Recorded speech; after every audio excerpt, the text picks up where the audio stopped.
Tras la presentación del profesor Silva, no podemos menos que comenzar esta charla agradeciendo a las autoridades que la han hecho posible. Por supuesto, a la doctora Lidia Bautista, que es la presidenta de esta universidad, la doctora Nelly Bautista, su rectora, el doctor Gustavo Rodríguez, el vicerrector, la señora Melisa Pinzón, coordinadora de bienestar universitario, y no por ser el último es el menos importante, sino que es el artífice de que este espacio tenga lugar, al profesor Juan Silva.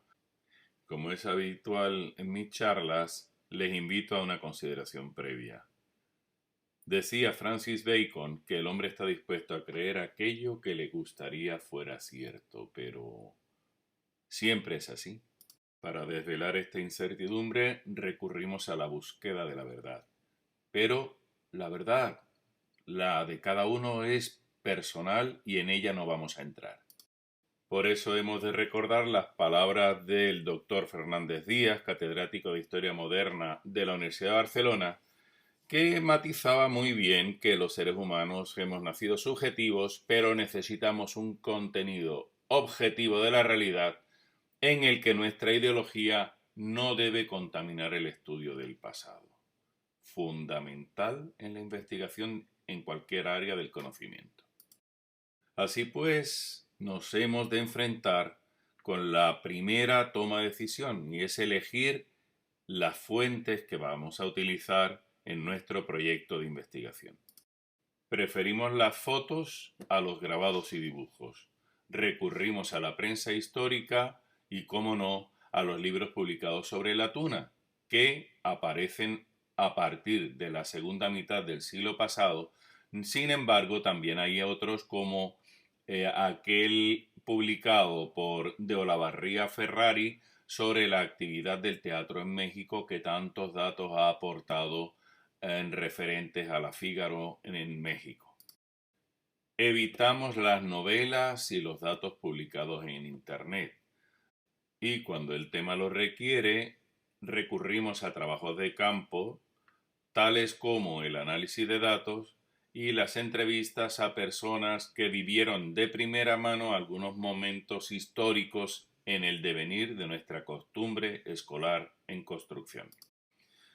Hemos recurrido en este caso a hemerotecas digitales, tanto nacionales, universitarias como de prensa escrita, que albergan una base de datos con más de 40.000 campos tras casi 10 años de investigación, así como más de 2.500 fotografías, dibujos, pinturas y grabados, y los 42 diccionarios existentes en la Biblioteca de la Real Academia Española de la Lengua y en la Biblioteca General del Consejo Superior de Investigaciones Científicas. En todos los casos intentamos verificar el dato. Debo confesar que la investigación me ha dado momentos muy estremecedores al buscar evidencia documental sobre el origen medieval, género de los integrantes y vestimenta de la tuna que me transmitieron mis mayores. Y debo pedir disculpas por las autocitas, que algunas son a título individual y otras son fruto de obras compartidas, como el diccionario histórico que escribiera con Rafael Asensio González, que se cita varias veces en esta conferencia. Pero antes de comenzarla hay una premisa ineludible. Los estudiantes de una tuna universitaria no son músicos, sino estudiantes y egresados. Es una verdadera pena alguna que otra tuna que retira de sus filas a los estudiantes cuando finalizan su carrera y con ello privan de la transmisión oral de experiencias, valores, incluso la mística de lo que es una tuna universitaria. Así pues, les invito a un viaje en el tiempo para el cual hace falta que por favor reseteen su pensamiento. La charla tiene 3 partes y vamos a comenzar por la primera, la historia de la tuna.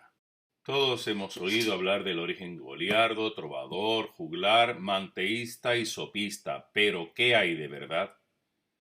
Antes de comenzar con los datos, les llamo la atención para que se den cuenta que en cada diapositiva, a pie de ella, está la fuente bibliográfica en la que se sustenta lo arriba comentado.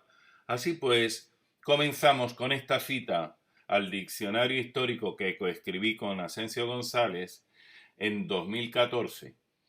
Recuerda que el goliardismo surge en París en el siglo XII y desde allí se expandió, llegando escasamente al norte de España, donde pervivió por menos de 100 años, de aquellos primeros 100 años en que ya existían estudios generales en la península ibérica española y, por tanto, el antecedente de las primeras universidades.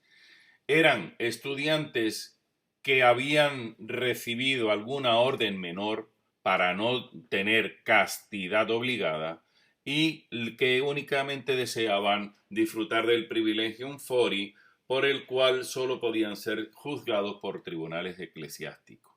También había entre ellos monjes vagabundos, errantes, para no adaptarse a las normas de la vida regular de sus instituciones. También llamados clérigos vagabundos, bebedores, trasnochadores, clérigos malhechores, falsos clérigos, vivieron en la marginalidad frecuentando burdeles y tabernas con una vida errante apartada de los cánones habitualmente considerados como correctos, y solo les interesaba el amor carnal, ganando su sustento con bufonada y canciones. Se alude a su intervención, su participación en el origen de las tunas actuales, basándose en las cantigas del rey Alfonso X el Sabio, escritas en el entorno de 1250, y también en los versos del arcipreste de Hita, que fueron escritos en el entorno de 1340. Ante ellos hemos encontrado dos interpretaciones. La primera, la que los vincula a la tuna, de Menéndez Pelayo, autor que en 1903 afirmara que aquellos cantares de las cantigas fueron compuestos para escolares, que equipara a aquellos nocherniegos con los clérigos vagabundos y tabernarios, literalmente de los llamados goliardos. Mientras tanto, Oliver Pérez en 1997 sostiene que no se ha entendido el significado de nocherniegos porque estos estudiantes del texto citado eran pacíficos y religiosos que se limitaban a pedir a los dueños de las casas una ración para cenar. Por tanto, solamente andaban de noche durante las horas que preceden a la cena, con lo cual no resulta lógico ni tolerable que pidieran limosna cuando los ocupantes de las casas ya dormían. También apunta esta autora que cantaban coplas que invitaban a la meditación sobre la vida eterna y no canciones de amor o de entretenimiento como veladamente daba a entender Menéndez Pelayo. Investigaciones apoyan la tesis de Oliver Pérez porque las cantigas son un cancionero dedicado exclusivamente a la Virgen María y constituyen el cancionero religioso medieval más importante de la literatura galaico-portuguesa. De hecho, se las conoce como cantigas de Santa María, y son 429 poemillas con los que Alfonso X narra los loores, las exaltaciones y milagros de la Virgen, la mayoría cantada en tiempo de vals, según publicara Ortiz. Buena parte de este mito se debe a la publicación de fragmentos de versos del arcipreste de Hita, como el 1514, conocido por todos los lectores sobre el tema de la tuna, que comienza diciendo: «Cantare fis alguno que dicen los ciegos, e para escolares que andan nocherniegos, e para otros muchos por puertas andariegos». Pero omiten la cuarta línea: «Cazurros de burras no caberían en 10 pliegos». Esto es el texto publicado por Juan Ruiz, el arcipreste de Hita, en el libro del Buen Amor. Y luego, también, estos que fragmentan los versos pretenden reforzarlo con otra copla. «Señores, dad al escolar que vos viene a demandar. Señores, vos dad a nos escolares pobres dos». Esto lo veremos más adelante en qué entorno se publicó. Pero antes hay que saber el nombre de todo este conjunto de versos. El arcipreste los denominó de cómo los escolares demandan por Dios. También hay que recordar que estos versos incluyen, como el 904, ay señoras dueñas, entended bien el romance, guardad vos de amor loco, non vos prenda ni alcance, abrid vuestras orejas, el corazón se lance, en amor de Dios limpio y a loco amor no le trance. O como el 1504, en mucha oración a Dios por mí rogaba, con la su abstinencia mucho me ayudaba. La su vida muy limpia en Dios se deleitaba, en locura del mundo nunca se trabajaba. Vistos en su contexto, está claro que no son versos dedicados a damiselas que teóricamente escuchaban los cantos tras una reja. Para ponerlo todo en su contexto, compartimos en la diapositiva el contenido literal de esa parte escrita por el arcipreste. Fíjense, señores, dada el escolar que vos viene a demandar, da limosna oración, faré por vos oración, que Dios vos dé salvación, quered por mí Dios a mí dar. Están mendigando ración de comida o que los dueños de la casa, en caso contrario, recen por ellos. El que por Dios fercierdes, la limosna que por él dierles, cuando de este mundo salierdes, estos vos habrá de ayudar. Está diciendo que la limosna les abrirá la puerta del cielo. Cuanto a Dios dierdes cuenta de los algos, el de la renta, excusar vos ha de afruenta la limosna por él dar, como insinuando dijeran que ese pecunio, esa limosna, le mitigaría las posibles afrentas ante Dios. Por una ración que dedes, vos ciento de Dios tomedes. Por una ración que das, Dios te devolverá 100. Y en el paraíso entredes, ansí lo quiera él mandar. Está aburrido leerla completa, pero está claro el entorno en que sus versos se publicaron. Los versos finalizan recordando la muerte de Jesucristo, Salvador, pidiendo en su nombre y recordar su historia, manteniendo a Dios en su memoria y que dieran limosna por Dios. Los goliardos fueron condenados por las leyes de vagos y maleantes y, entre otros elementos, ello condicionó que desapareciera menos de un siglo antes de que se establecieran los estudios generales en España. En este sentido, Luis Antonio de Villena añade que los goliardos desaparecieron por una doble causa, el rechazo social y que el movimiento goliárdico, al menos en España, tuvo una importante relajación. Como herramienta para ir comprendiendo los acontecimientos cronológicos, vamos a utilizar estas líneas temporales en las que en este caso estamos plasmando el periodo en el cual España estuvo ocupada por los musulmanes en aquella periodo rico en historia y en cultura que fue Al-Ándalus, el momento en que aparecieron los estudios generales que dieron luego paso a la universidad que conocemos y los periodos puntuales en los que hemos encontrado algunos de los actores de esta hipotética historia del origen de la tuna. Y en este caso los goliardos, sobre los que no hemos encontrado antecedente documental alguno que acredite que tuvieron que ver en la tuna actual. También se le atribuye papel a los juglares y trovadores. Hemos de recordar que juglar, el término juglar aparece en la obra de Nebrija de 1495 y su primera definición aparece 250 y pico años después en el Diccionario de Autoridades de 1734, diciendo el que entretiene con burlas y donaires, que más comúnmente se llama truano bufón. Juglares y juglaresas eran más antiguos que los trovadores, tenían mejor formación e inferior posición social. Recitaban o cantaban las poesías compuestas por los trovadores a cambio de limosnas o remuneradas para recreo de magnates y reyes. Por contra, el trovador generalmente era un noble que componía la propia de sus propios versos. Gozaba de independencia económica y no percibía remuneración. Entre los trovadores más famosos cabe citar a Alfonso X el Sabio en España y el rey Sancho I en Portugal. Los siglos XII y XIII fueron época de trovadores, teniendo su esplendor entre 1150 y 1230.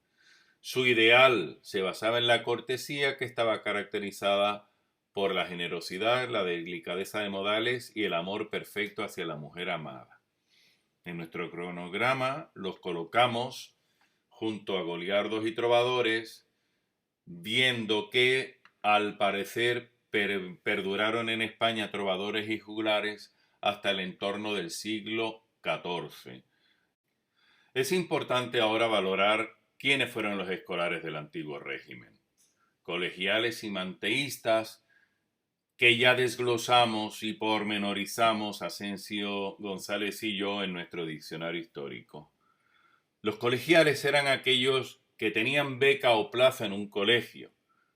Ellos debían acreditar limpieza de sangre, que consistía en demostrar, por un proceso costoso, que ninguno de los 4 costados, los 4 abuelos, procedía nadie de ascendencia morisca o judaica.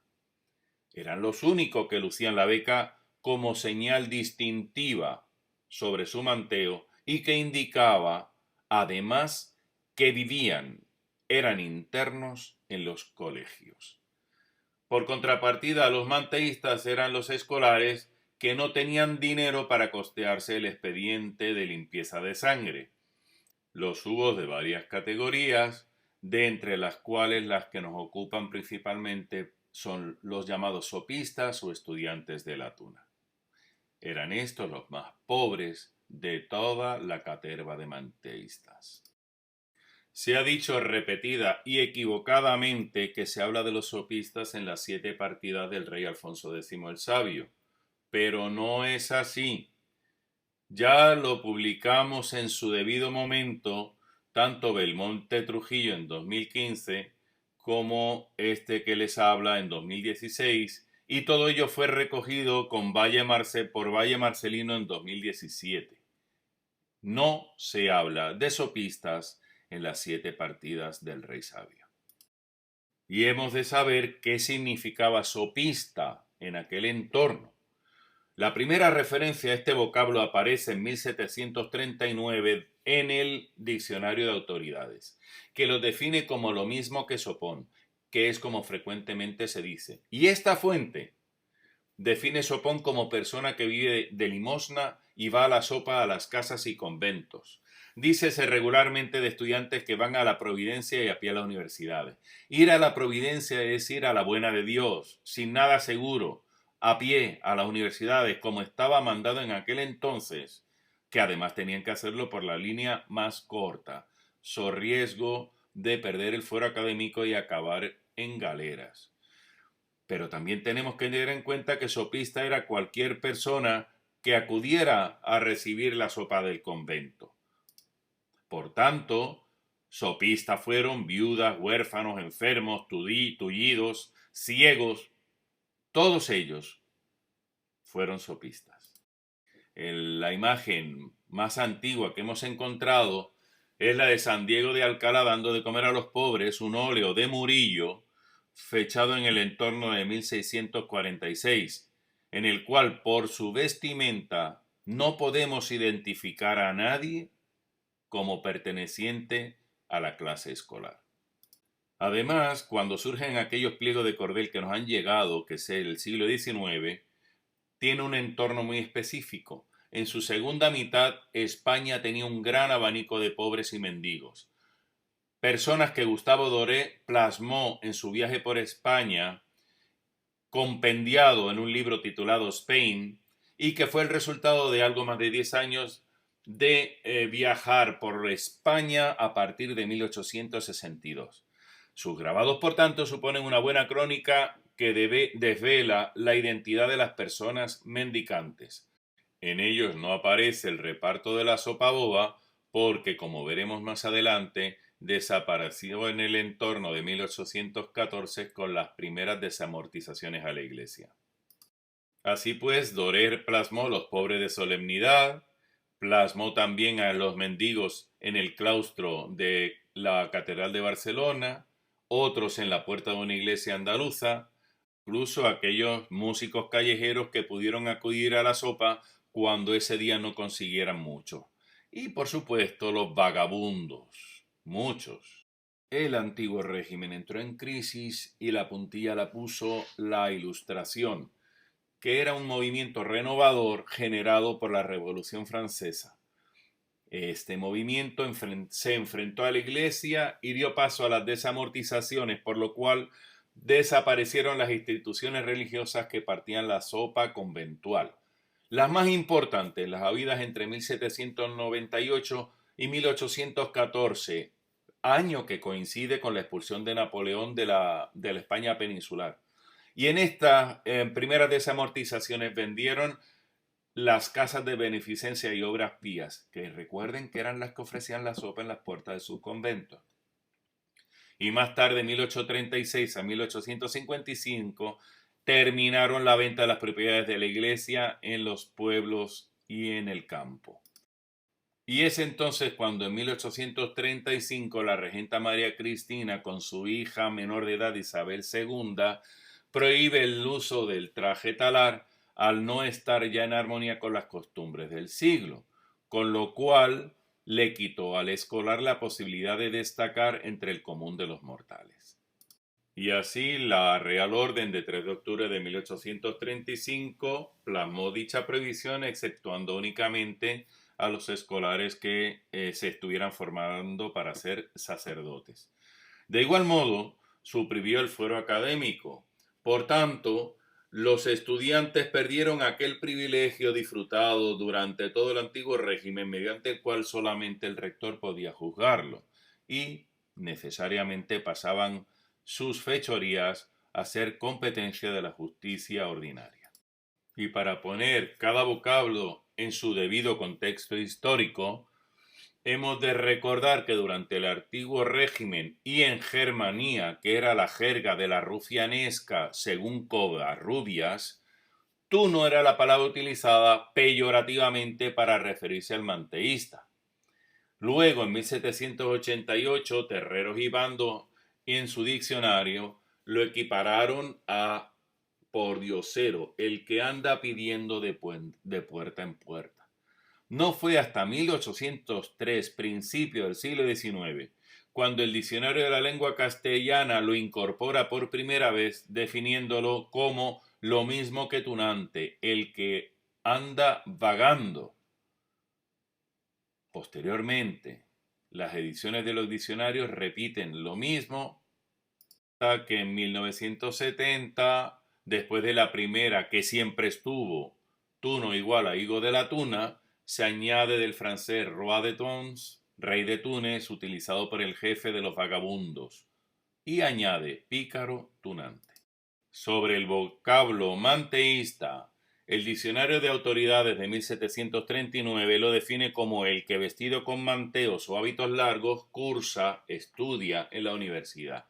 Pero fíjense que imágenes publicadas después de 1835, cuando se prohibió el traje talar, lo plasman con la vestimenta prohibida, signo que interpretamos como nostalgia de aquella que estaba impregnada toda la sociedad española en el siglo XIX. No olvidemos que después de muchas guerras, fue en el siglo XIX cuando España perdió todos los territorios de ultramar, finalizando en 1898 con la pérdida de Puerto Rico, Cuba y Filipinas. Así pues, el grabado del estudiante Cabrera que vemos en la diapositiva y publicado en 1844 muestra a un manteísta con traje talar cuando ya hacía casi 10 años que esa vestimenta estaba prohibida y no se podía utilizar. Y esta nostalgia ante aquello que se perdió impregnó imágenes publicadas, por ejemplo, la de la diapositiva de 1881 y estas que también fueron publicadas en la década de 1880.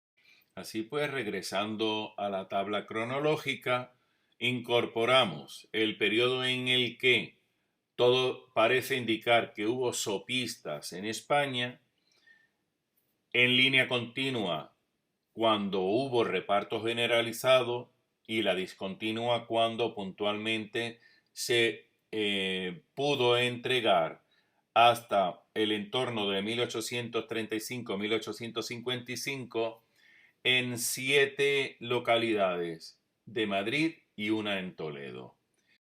Por tanto, tuno en el antiguo régimen era el calificativo, la palabra utilizada peyorativamente en Germanía, dialecto colegial, para referirse al manteísta, como insultándolo por no tener expediente de limpieza de clase. Y pasó en el siglo XVII a designar al integrante de aquellas cuadrillas que corrían la tuna, que también fueron llamadas estudiantes de la tuna. ¿Por qué? Porque se reunían en pandillas recorriendo las calles y pueblos, cantando, tocando, mendigando e insultando a la gente. Esta referencia, entrecomillada, como todas las de la referencia número 1, procede del libro coescrito con Ansesio González, el Diccionario Histórico. Pero también hay que tener en cuenta las características de aquellas cuadrillas que corrieron la tuna. Salían por necesidad, tenían una imagen delictiva y ampona, se conformaban en verano para ir de casa a la universidad solo por vía recta, recuerden, podían perder el privilegio escolar. No había permanencia temporal ni de la cuadrilla ni de sus integrantes, conformadas por pocas personas, escasa variedad de instrumentos, nada que se parezca a la tuna actual. De igual manera hay que recordar la aparición del vocablo tuna en un diccionario. Data de 1609 para ser sinónimo de higo de la higuera de las Indias, higo de la India, el fruto del nopal, tan sencillo como eso. Y si nos referimos estrictamente a los diccionarios, aquellos que regulan el lenguaje, aparece tuno a finales del siglo XVIII. Y entonces se entendía por tuno por diosero, el que anda pidiendo de puerta en puerta, vagabundo. Y aquí les comparto la imagen más antigua que he encontrado de un estudiante tunante, con una actitud petitoria clara en la que presenta la mano extendida y la palma hacia arriba. Estas salidas corriendo la tuna fueron prontamente acotadas tanto por la academia como por la autoridad civil. Así tenemos que en 1769 la Universidad de Oviedo prohibió ir a la tuna y poco después, en 1791, los autos de buen gobierno y policía establecieron que ninguna persona de cualquier calidad fuera cantando ni llevando música sin obtener antes para estas una expresa licencia y estableciendo las multas pecuniarias correspondientes. Buena muestra de la imagen que tenía la sociedad de quienes corrían la tuna está este entrecomillado de 1843. No hay ley contra ellos, son los peores vagos. No obstante, siguieron apareciendo dibujos en prensa, por ejemplo, estos sobre el estudiante de la tuna a mitad del siglo XIX y estos en el entorno de 1881. Imágenes de Doré que no pudo ser testigo de lo que los dibujos muestran porque con la aparición del ferrocarril y la Ley General de Ferrocarril de 1855 desapareció la costumbre escolar de correr la tuna. Así pues, ya tenemos datos de 1844 de su desaparición, pero sin embargo tampoco todos los integrantes de estas cuadrillas eran escolares. Así, Jiménez Serrano, en un paseo por la patria de Don Quijote, desvela que de 4 estudiantes de la tuna, 3 de ellos eran barberos locos. Y por ello añadimos los barberos locos a la banda de vagos, mendigos, tahúres y maleantes que ya publicara junto a Asensio González en 2014. Habíamos dicho que el reparto generalizado terminó en el entorno de 1814 con la desamortización que privó a la Iglesia de las obras pías y que puntualmente se repartió entre 1836 y 1855 en 7 localizaciones de Madrid y Toledo. Aquí las tienen desglosadas, publicado por El Siglo el 17 de marzo de 1858. Con esa información tenemos este mapa de mendigos en mitad del siglo XIX en España. En rojo, las provincias con mayor cantidad de mendigos censados. Anticipamos también que desapareció la costumbre de correr la tuna junto con la aparición del ferrocarril en la península.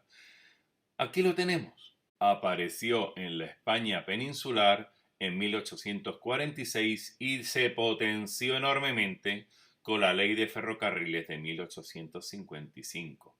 Era lógico que en un medio rápido, seguro, al que el escolar sin dinero podía subir a la carrera y llegar antes a su destino, pues causara el abandono de una costumbre realizada con maleantes, llenas de peligro y mucho más lenta para llegar a su puerto final. Y volviendo al cronograma, insertamos los periodos de reparto de la sopa boba, el periodo en que se pudo correr la tuna, el momento de aparición del ferrocarril y las desamortizaciones. Pero todo ello es mucho más complejo si tenemos en cuenta todo el siglo XIX, las guerras carlistas, por ejemplo, que sufrió España, que son las flechas rojas descendentes, junto con la guerra hispanoamericana que acabó con el desastre del 98, perdiendo Cuba, Filipinas y Puerto Rico, las desamortizaciones, las primeras hasta 1814, coincidiendo con la expulsión de Napoleón de la península ibérica, las posteriores en que solo se repartía puntualmente la sopa en algunos conventos del centro de Madrid hasta el entorno de 1855, la prohibición del traje talar, la fecha azul descendente. Es un milagro que en este siglo XIX tan convulso se establecieran las estudiantinas de carnaval que vamos a ver a continuación y que todo señala son el origen de las tunas universitarias actuales. Sobre estas estudiantinas de carnaval, por ejemplo, tenemos de 2014 la conferencia impartida por Asensio González en el Museo Thyssen de Málaga y que señalaba que algunas antes de aquella orden de 1835 de la regenta María Cristina fueron puntuales y se celebraban periódicamente por las fiestas de San Juan y San Pedro, Navidad, moros y cristianos y carnaval. Luego ya comenzaron progresivamente desde 1836 a ser anuales. Es muy importante señalar que estas estudiantinas de carnaval previas a 1836 no tuvieron continuidad temporal. Se celebraban por motivos puntuales, aparecían, salían y desaparecían. Decía Amador de los Ríos en 1863 que, como el resto de las comparsas, en las primeras conformadas por estudiantes abundaron las caricaturas picantes, las pantomimas y las alegorías, mediante las cuales realizaban una crítica social, política o contra la Iglesia a sus ministros. Tienen el ejemplo de este escaneado del Eco de Comercio de 27 de febrero de 1838, en el cual, ante la hambruna que tenía el país, llevaban un pan como estandarte. De igual modo, estas estudiantinas del carnaval del siglo XIX se caracterizaron por salir en busca de fondos económicos para aliviar las penalidades de enfermos, pobres, huérfanos, víctimas de todo tipo de calamidades. Y, como dijera en 2014, se constituyeron en la más importante ONG española de la época. De entre las estudiantinas conformadas por escolares, quizás una de las primeras, al menos la más antigua que he encontrado, data de 1843, cuando la comparsa de estudiantes de alumnos del Colegio de Humanidades de Calatayud salió a la calle vestida a la tuna para postular a beneficio de las monjas de la localidad. Pero no todas las estudiantinas conformadas por escolares vestían como el antiguo escolar. También se estiló durante bastante tiempo la utilización de borlas en el gorro. Pero hubo una anarquía en cuanto a las vestimentas. Unos salían de toreros, otros salían vestidos de pantalón, chaqueta y manteo raído. También las hubo que adoptaron el traje del ejército francés en Argel y vistieron de zuavos. En este detalle vemos un fragmento del óleo estudiantina de Balaque Canseco que muestra una estudiantina vestida de zuavos. El óleo data de 1864. Algunas utilizaron camisas encarnadas a usanza del líder del ejército italiano Giuseppe Garibaldi. Por este motivo, también se las conoció como camisas garibaldinas. Para aumentar el polimorfismo tenemos la imagen de este grabado que procede de la colección personal de Asensio González y que corresponde a la estudiantina del Colegio San Fulgencio de Murcia, que en 1865 salió a tocar y cantar postulando a favor de las víctimas de la epidemia de cólera. Y llegamos a la década de 1870 en la que algo pasó para que las estudiantinas conformadas por verdaderos escolares decidieran cambiar su nombre por el de Tuna. Así pues aparece en 1870 la estudiantina Tuna Médica postulando para recaudar fondos destinados a los pobres. Cabe señalar que ya en el nombre comienzan a señalar los estudios, Tuna Médica. Igual que esta del 71, estudiantina Los Medicinantes. Y como todas antes de las tunas del CEU, se conformaban por carnaval, salían y desaparecían.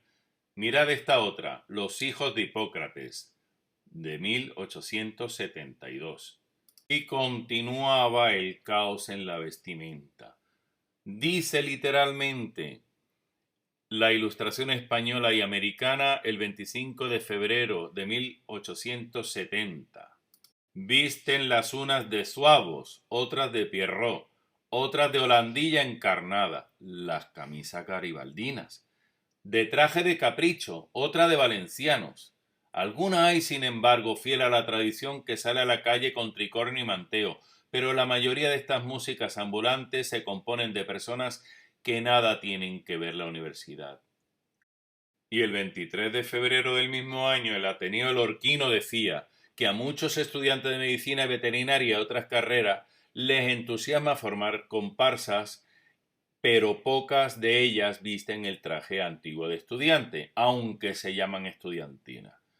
Afirma que generalmente se disfrazaban de zuavos, también de Mefistófeles, y otros llevaban la ya mencionada borla.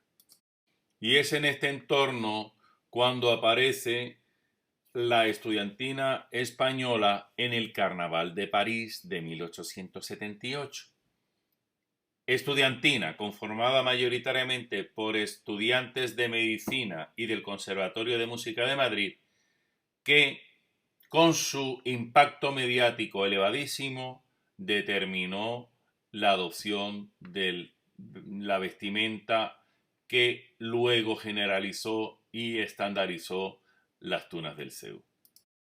Llevaron entonces cuellos alechugados, taleguilla, jubón, manteo, zapatos y medias negras, luciendo escarapelas y cinta de colores en los clavijeros de sus instrumentos de cuerda, así como en las panderetas.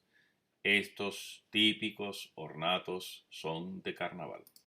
Al año siguiente vino la horrible riada de Santa Teresa en la noche del 14 al 15 de octubre, cuando una gota fría descargó, según los autores de la época, 90 millones de metros cúbicos durante 2 horas. Ello condicionó la muerte en Murcia de 761 personas, más de 5.700 viviendas destruidas, casi 3.000 declaradas en ruina y sobre 22.400 animales ahogados. La prensa de la época con grabados reflejó la calamidad sufrida en la ciudad de Murcia que plasmamos en estas diapositivas, queriendo señalar no solamente el impacto del aguacero, sino que sus aguas llegaron hasta la mitad de la altura de la puerta de la Catedral de Murcia, que aproximadamente pudo haber sido en el entorno de 20-30 metros por encima del cauce habitual del río Segura a su paso por la capital de Murcia. De inmediato se formaron estudiantinas, así destacó aquella que fue llamada Estudiantina de las Tres Provincias, conformada por estudiantes de la Universidad de Madrid y procedentes de las provincias afectadas por la inundación. Así, gentes de Alicante, Almería y Murcia formaron la estudiantina para pedir ayudas y fue liderada por una bandera blanca con un crespón negro y bandera con el lema Caridad para los desgraciados de la inundación. También la estudiantina murciana solicitó permiso para postular en Madrid por las víctimas de la riada y fue portada de Le Monde Illustré. Hubo más, como la estudiantina tuna madrileña, que por carnaval en Sevilla pidió para la beneficencia, la estudiantina de la Universidad de Valencia para las víctimas de las inundaciones y de todo tipo, estudiantinas de institutos como la de Almería, de la Universidad de Barcelona, la escolar murciana, la valenciana, la de Derecho de Madrid, la de Medicina de Madrid. Y al poco tiempo, en 1884, 13 horribles terremotos en el entorno de fin de año destruyeron unas 4.400 viviendas, dañando otras 13.000 en las provincias de Granada y Málaga, con 800 víctimas mortales y 1.500 heridos. Para aliviar sus penalidades, entre otras, salieron las estudiantinas del Instituto Provincial de Segunda Enseñanza de Alicante y la del Colegio de Alcoy, pero como si fuera poco, volvió a aparecer un brote de cólera con 65.000 muertos este año, saliendo en Madrid la estudiantina escolar postulando para llegar fondos con que aliviar a los enfermos y víctimas. En 1887, una epidemia de paludismo en la zona baja del Segura determinó que estudiantes de la Facultad de Derecho y Ciencias organizaran una estudiantina para pedir para aliviar a las víctimas de esta enfermedad. Mientras tanto, la estudiantina valenciana pedía para llegar fondos con lo que construir el sanatorio Portacelli para tuberculosos pobres. Y continuaban otras pidiendo para ayudar a los heridos de la guerra, para los pobres, para las víctimas de una nueva inundación en Valencia en 1898, en la misma ciudad y año para los niños huérfanos. Esta actividad postulante llevó a tal relieve a las estudiantinas académicas que no era raro ver a presidentes y secretarios de alguna de ellas, como la valenciana en este caso, en artículos en los que se publicaba su imagen. Y es normal porque estos de la estudiantina valenciana pedían para los tuberculosos pobres del sanatorio Portacelli. Pero aquella estudiantina médica valenciana que antes postulaba para los niños de las inclusas, también postuló para crear un barrio obrero. Así pues, las estudiantinas universitarias se convirtieron en un modelo social prestigioso y elitista, siendo numerosos los artículos de prensa que hacían alusión a ella como la mejor forma de promoción política y viceversa, a tal punto que en 1910 se le entregó este diploma como presidente honorario de la Tuna Escolar Alegría a don José de Echegaray, Premio Nobel de Literatura de 1904. Y el siglo XX sorprende con la Real Orden de 11 de junio de 1910, en la cual la mujer ya no precisa tener permiso para matricularse en la universidad y es libre de hacerlo con títulos a todos los efectos. No obstante, la matrícula era netamente masculina y continuaron estudiantinas como la de Palencia vistiendo como les dio la gana. Y en el 1913 surge la que parece ser la primera estudiantina académica en viajar al Nuevo Mundo. Se trata de la tuna del Instituto Jovellanos de Gijón, Estudiantina Jovellanos, que en 1913 visitó el centro asturiano de La Habana. Finalizando el primer cuarto del siglo XX, surge la estudiantina de la Escuela Normal de Maestras de La Laguna, que, según trabajo de Rafael Asensio González publicado en Tunaimundi, tuvo actividad continuada entre 1924 y 1929. Postuló a favor de la cantina escolar, que era una institución que le daba comida adecuada a los niños pobres, y también, como veremos más adelante, por el ropero escolar, que hacía lo mismo con una vestimenta adecuada para estos muchachitos. Supone, hasta el presente, la primera estudiantina o tuna académica integrada plenamente por mujeres.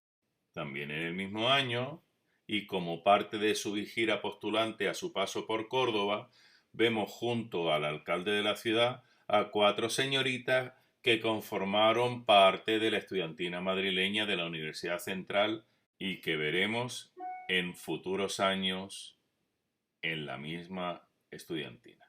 Prosiguieron las póstulas de la estudiantina femenina normalista de La Laguna y aparecen curiosamente en 1925 una estudiantina infantil que postuló en Santa Cruz de Tenerife a beneficio del Hospital de Niños. Esto supone en estos momentos ámbito de estudio por Meluco Orozco, que está detectando una relación directa entre maestras de estudiantina y creación de tunas infantiles en los colegios.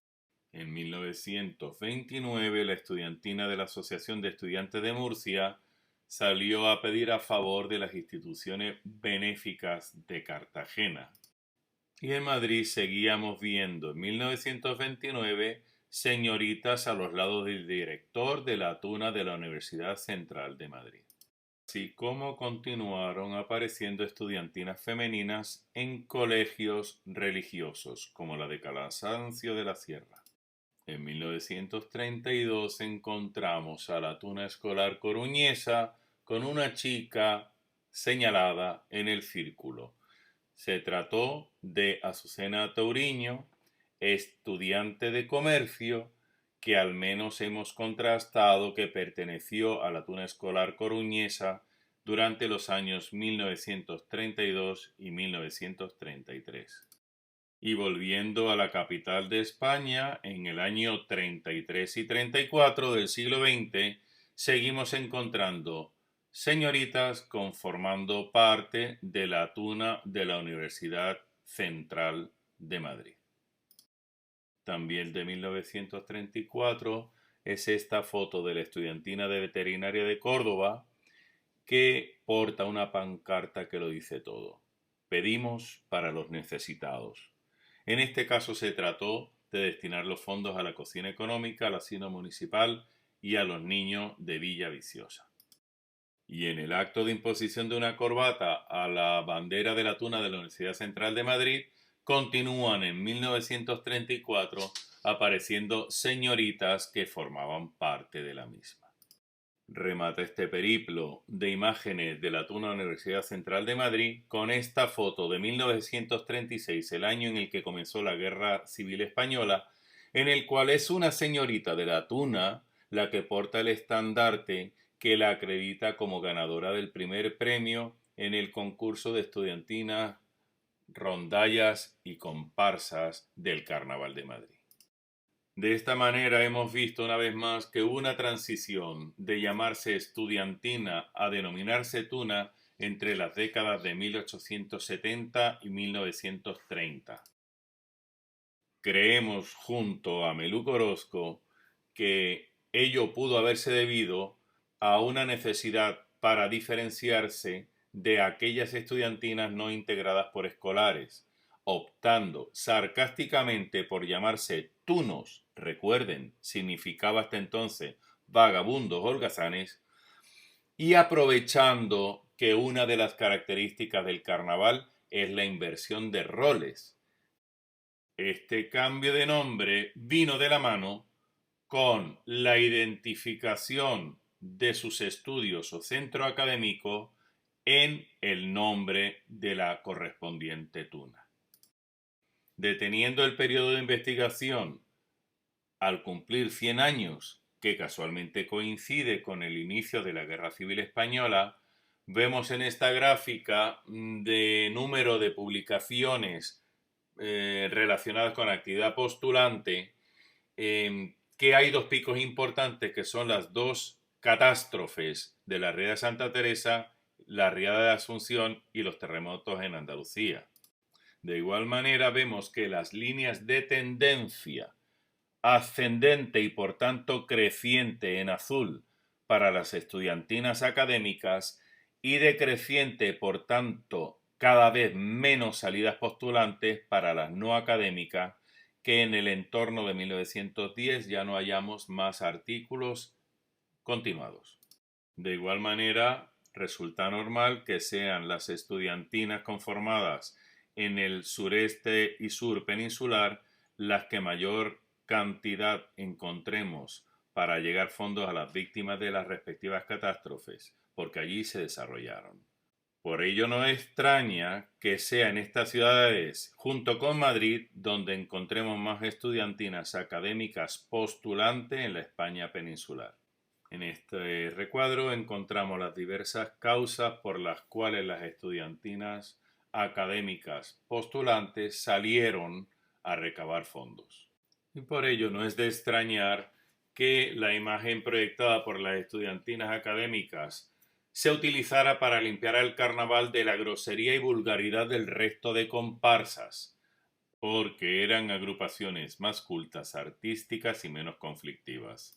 Pero la guerra civil dio paso al franquismo, una dictadura caracterizada por ser católica, autoritaria y represiva. Se encontró un país diezmado que precisaba una reconstrucción total. Potenció el rol de la mujer como madre y la confinó en su casa para ocuparse de sus hijos y de los ancianos.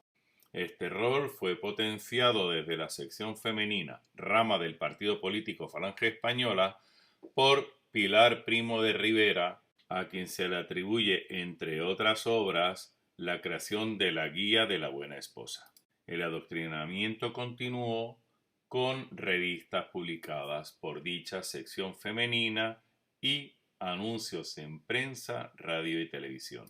Entre los mensajes transmitidos por las revistas femeninas de la época tenemos las perlas que presentamos en esta diapositiva. Pero las niñas no se escaparon y este adoctrinamiento llegó al rol pasivo en el recortable para pegar en cartón y que jugaran las niñas de finales de la década de 1950. También las adolescentes con tebeos cómics de diferente contenido, que siempre ella era el objeto de las rondas y galanterías del integrante de la tuna. Nos llenó de curiosidad encontrar muy pocas referencias a actividades postulantes de las tunas académicas, en este caso ya universitarias, pero Asensio González nos desveló el motivo, la orden de 12 de octubre del 55. Por ella se prohibieron terminantemente los contratos publicitarios comerciales y las cuestaciones y colectas públicas, aunque fueran para fines benéficos, sin que fueran aprobadas por el sindicato, por el famoso CEU. La misma orden, detectada por primera vez por Asensio González, señalaba la forma y manera mediante la cual los estudiantes de la tuna debían identificarse, con un lazo que mostrara los colores de la facultad a la que pertenecen y en el centro el emblema del CEU. En su afán controlador, también dotó de un carnet al integrante de la tuna. Tenían obligación de llevarlo y quien no lo llevara y fuera solicitado identificarse, automáticamente sería expulsado del grupo. Si bien a partir de las tunas del CEU tenemos la tuna que actualmente conocemos con actividad constante mes a mes, año tras año, por integrantes de la misma universidad y o facultad, también le debemos el mito de los 8 siglos de existencia. Mito que transmitían por escrito incluso en los programas de mano. Tal es el caso del tercer concurso nacional de tuna que tuvo lugar en Cádiz en 1956, donde ponen las tunas universitarias. Tras sus 8 siglos de existencia, pueden considerarse como la tradición universitaria más antigua del mundo. En los 60 también tenemos que no estaba estandarizado el uso de beca y la aparición del primer 45 revoluciones de una tuna femenina, entonces presentada como rondalla. Mas, sin embargo, en el 61 ya una tuna femenina, la tuna femenina de Barcelona, la del disco, fue invitada al certamen nacional de tunas habido en Córdoba. Vemos pues que el régimen franquista creó un conflicto de género que antes no existía, intentó controlar a la tuna imponiéndole una reglamentación que tampoco se había visto antes y adoctrinó sobre el falso origen medieval de la tuna. Al analizar el arraigo de la tuna en Hispanoamérica, forzosamente tenemos que valorar cuál apareció primero. A raíz de un artículo de Carol Malaver, publicamos en el 2016 sobre una tuna habida con alumnos especialmente de la Facultad de Derecho de la Pontificia Universidad Javeriana de Bogotá durante el periodo 1948 a 1954 y en la que todo indica que estuvo el famoso compositor colombiano Jorge Villamil Cordobés. Aquella cita de Carol Malaver me llevó a buscar en la prensa de la época qué obra en la biblioteca Luis Ángel Arango, donde no encontramos nada. En un viaje posterior, el padre Gutiérrez, responsable de asuntos estudiantiles de aquella época, tuvo la amabilidad de concedernos una entrevista en la cual nos facilitó un libro del biógrafo de don Jorge Villamil Cordobés titulado Jorge Villamil Cordobés, Música y Poesía. Y allí su biógrafo dice que el hombre perteneció a la tuna de la Facultad de Derecho de la Universidad Javeriana, pero que no puso tuna sino un grupo musical porque en aquel entonces no existían las tunas y la gente de Colombia no hubiera entendido a qué se refería. Esta tuna parece ser que existió durante el periodo de 1948 a 1954 y no tuvo continuidad temporal con la actual tuna javeriana.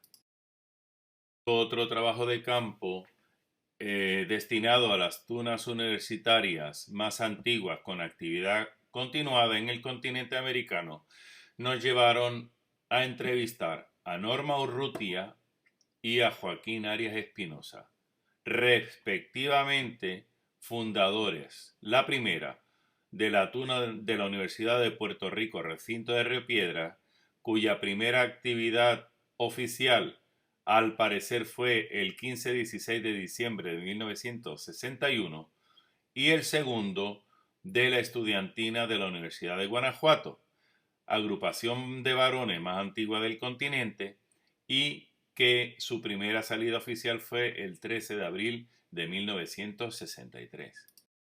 De las entrevistas hechas a ambos, grabadas en vídeo y disponibles en la sección de trabajo de campo de la página web de Tunaemundi, destaca que el origen fue casual. Aunque uno estaba buscando el mexicano una música e indumentarias para los entremeses cervantinos, la casualidad puso en el camino de ambos algo procedente de España. Para Norma, una estudiantina que iba por las calles de París cuando ella en 1955 pensaba en estudiar el doctorado en la Sorbona. Para el mexicano, el flaco Arias, una reunión con un integrante del grupo de teatro universitario que había recibido un disco de la Tuna de Medicina de Barcelona y lo invitaba a escucharlo. Le gustó la sonoridad y la indumentaria. Tenemos aquí que en ambos es la vestimenta y la música un elemento de globalización de la tuna que ya presentamos en el segundo Congreso Iberoamericano de Tunas. Ninguno conocía la tradición, ninguno fue pardillo, ambos le auguraban un buen futuro, le daban valores como la admiración a la herencia hispánica y el amor a la música, responsabilidad, respeto, honrar el buen nombre de la universidad. Y el mensaje que nos dieron era ser conscientes de los valores sociales que representan y que dignifiquen a su grupo, a su universidad y a sí mismos. Para conocer el número de tunas que había en el continente, o al menos todas aquellas agrupaciones que se autodenominaban tunas, creamos antes de 1911 el Censo de Tunas Hispanoamericanas, que nos sirvió para dar sus datos preliminares en el primer Congreso sobre la tuna en la América Hispana celebrado en 2011 en la ciudad de Cartagena de Indias, así como los datos finales en el primer Congreso Iberoamericano de Tuna celebrado en Murcia, España. El análisis estadístico de las agrupaciones detectadas que se autodenominaban tuna mostró los siguientes resultados comparados. En esta diapositiva, la tendencia del crecimiento de agrupaciones que se autodenominan tuna es creciente en los 4 países con mayor número de ellas, especialmente en México, con la línea de tendencia verde, seguida por Perú en rojo. Al analizarlas por género, son mayores y crecientes las de varones, excepto en Colombia, que su crecimiento es mínimo. Al analizar las femeninas, se aprecia igualmente un crecimiento ascendente de todas, especialmente en México. Cuando valoramos las tunas mixtas, muy significativamente su existencia y crecimiento tiene lugar en Colombia. Al discriminar si son universitarias o no, vemos que la tendencia es creciente en todos los países, siendo mucho menor en Colombia, mientras que las agrupaciones no académicas que se autodenominan tuna están creciendo importantemente, sobre todo en México, pero también en Colombia. Ello también tiene su reflejo en los apadrinamientos, pero esto es de menor importancia al tener en cuenta que solo se estableció esta costumbre a raíz de la década de 1980 con el boom de tunas universitarias en España. ¿Y qué ocurre en Colombia? Al analizarlas vemos que una inmensa mayoría son tunas mixtas y que éstas crecen con una tendencia mayor, pero el 42% son no universitarias y estas presentan una mayor tasa de crecimiento que las universitarias, igualándola al final del estudio. Poco más de la cuarta parte tienen padrines, pero insisto, esto no tiene importancia porque la costumbre se instauró mucho después de que comenzara a haber tunas en Colombia y no se conocía este hábito. Sin embargo, llama mucho la atención que entre las tunas extranjeras se recurriera a 3 tunas universitarias españolas, una de las cuales apadrinó a 2 tunas de municipios o independientes en el plazo de 23 días. Posiblemente se debió a falta de información y a la confusión suscitada por llamarse tuna, no verificar vinculación a la universidad y encontrárselas vistiendo de guisa similar. Así pues, de entre las tunas universitarias extranjeras que fungieron como padrino, hubo una formada por una carta traída en mano por un tuno colombiano becado en España y 2 apadrinamientos en el plazo de 10 días por la misma tuna universitaria española. Estos 2 apadrinamientos correspondieron a tunas no académicas. Por ello, el apadrinamiento, que es la manera de validar a las tunas, garantizando la transmisión de la tradición y la continuidad de los valores y místicas de la tuna universitaria, se está perdiendo y puede acabar en una distorsión que haga que no se reconozca el producto final con el origen de nuestra costumbre estudiantil. detectamos que en torno al 60% de las agrupaciones autodenominadas tunas en Colombia son mixtas frente a un 26% de masculinas y 14% de femeninas. Todas tienen tendencia creciente, pero es mucho mayor en las mixtas. Casi la mitad, del 42%, no son universitarias y tienen mayor tasa de crecimiento que las académicas. ¿Y qué ocurre en el resto del continente? El país que mayor agrupaciones que se autodenominan tunas es México, con el 34% del continente, seguido de Perú, Colombia y Chile. La tendencia continental es creciente, principalmente a expensas de las universitarias masculinas de México y Perú. México y Chile aportan el 12% de las tunas femeninas continentales, que también se encuentran en aumento, mientras que Colombia aporta el 76% de las tunas mixtas de todo el continente. Finalmente, solo el 64% de las agrupaciones autodenominadas tunas en el continente americano son universitarias. A petición de la universidad, analizamos brevemente la evidencia histórica sobre el traje de tuna, que ya vimos que en el 43 llegaron a usar borlas, que en el 45 había una anarquía que se prolongó vistiendo de zuavos en el año 1864 y apareciendo la primera imagen que no corresponde a un disfraz en la estudiantina del Colegio San Fulgencio de Murcia, cuando en 1865 postulara a favor de la víctima de la epidemia de cólera.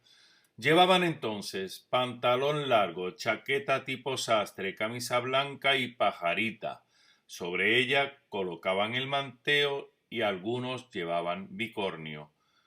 No era un traje a la portuguesa, era una vestimenta española muy frecuente en las tunas y estudiantinas universitarias de entonces y hasta principios del siglo XX. No obstante, también las hubo que mantenían aquel gorro con borla, otras disfrazadas de Mefistófeles. La irrupción de la estudiantina española en el Carnaval de París del 78 ayudó, con su importantísimo impacto mediático, a que se copiara su indumentaria, pero seguía en 1891 la vestimenta aquella que vimos en la estudiantina del Colegio San Fulgencio de Murcia en 1865, que se recogía en dibujos de 1898 por la calle e incluso en el presidente y secretario de la estudiantina valenciana en el 1900. No obstante, habrá que esperar a las tunas del SEO para que se estandarice la vestimenta, encontrando la que ofrecemos en la diapositiva de la Valenciana de Medicina en 1905, la de Palencia al estilo marinero en 1913, la de Femenina de Maestra de la Laguna en el 24, incluso esta disfrazada de clowns, que corresponde a la tuna juvenil salmantina del 29 y fuera publicada por la Unión Ilustrada el 24 de febrero del mismo año. Y ya vimos que la mujer se incorporó a las tunas preexistentes de varones sin problema alguno, documentándolo especialmente en la tuna de la Universidad Central de Madrid. Por tanto, no hubo un solo traje de tuna, sino que hay muchos trajes de tuna. Así podemos comenzar por el jubón, una prenda típica de las tunas españolas, que también encontramos en numerosas tunas de Hispanoamérica. La camisa blanca con diferentes variedades de cuellos, mangas y puños, en alguna ocasión sustituida por un suéter de cuello vuelto, lo que llaman un buzo en Colombia. Incluso algunas tunas recurren al chaleco. En cuanto a pantalones, tenemos los grecuescos, cortos y largos, estos frecuentemente en Chile, o la taleguilla, muy frecuentes en España. Pero algunas llevan una vestimenta muy parecida a aquella de 1865, el de la estudiantina del Colegio San Fulgencio de Murcia, que consta de traje chaqueta, camisa blanca, lazo, sobre lo que ponen su capa. Incluso pueden llevar chaleco. Esto no es un traje a la portuguesa, es un traje típicamente español, de finales del siglo XIX y principios del XX. El traje portugués es el propio del escolar lusitano que nunca jamás lo tuvo prohibido y se mantiene en la actualidad, en la mayoría de tunas portuguesas. El fajín es una prenda casi característica de las tunas femeninas colombianas. Las identifica desde lejos como embajadoras de su país y se utiliza tanto con falda como con pantalón cubriendo la pelvis y miembros inferiores. Las faldas en las chicas pueden ser largas como las de antaño que abundan en Chile o cortas como alguna tuna española y las tunas portuguesas femeninas. Las calzas se han visto reducidas a las medias, habitualmente negras. Hay tunas que obligan a los pardillos a ponérselas de diferente color para señalar la diferencia de estatus.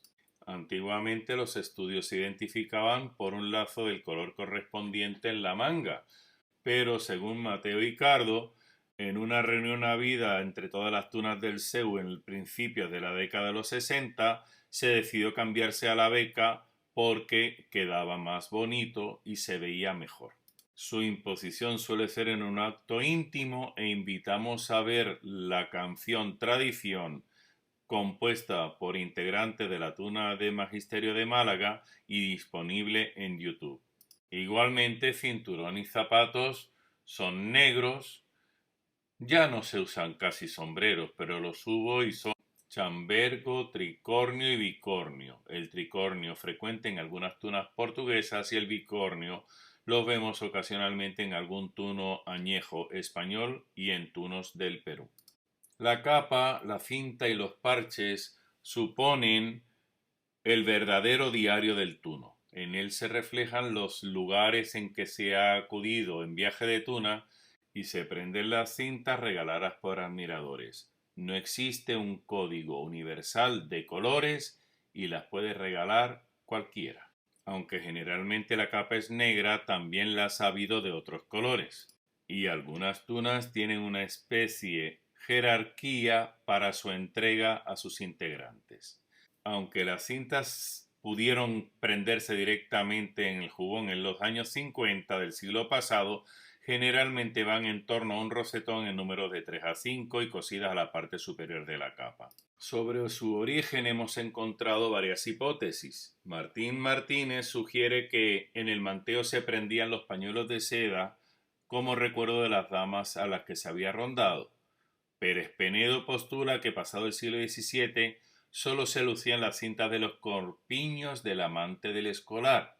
Río Toral mantiene que derivan de los pedacitos del encaje del vestido de las chicas como muestra de su interés por él, mientras que nosotros entendemos que derivan de las corbatas que antaño se regalaban a la bandera de la tuna y en ocasiones también a cada integrante de la tuna tras un acto benéfico señalado.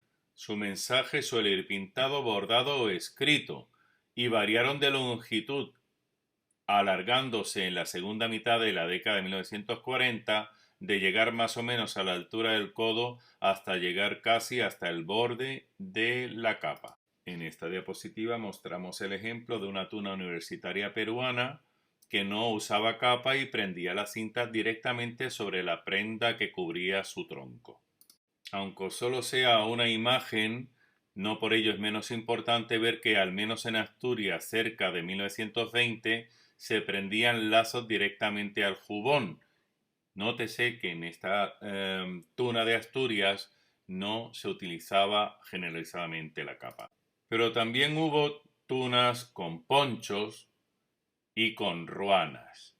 Todo ello es perfectamente válido porque solamente el traje que vestimos cuando salimos de tuna y nos identifica plenamente entre el común de los mortales es traje de tuna, tal como hace años manifestara Rafael Asensio González. Las conclusiones quedan por parte de cada uno. Solamente vale la pena recordar el origen contrastado de las estudiantinas y su actividad altruista, benéfica y postulante. Lo importante no es el tuno, sino la tuna. Gracias a Dios, el mundo global ayuda a combatir el desconocimiento, pero para ello hace falta gente que lea y una universidad que pueda apoyar a sus estudiantes. Tienen más información en nuestra página web, nos pueden escribir o consultar nuestro perfil de academia.com y de Facebook. Muchas gracias.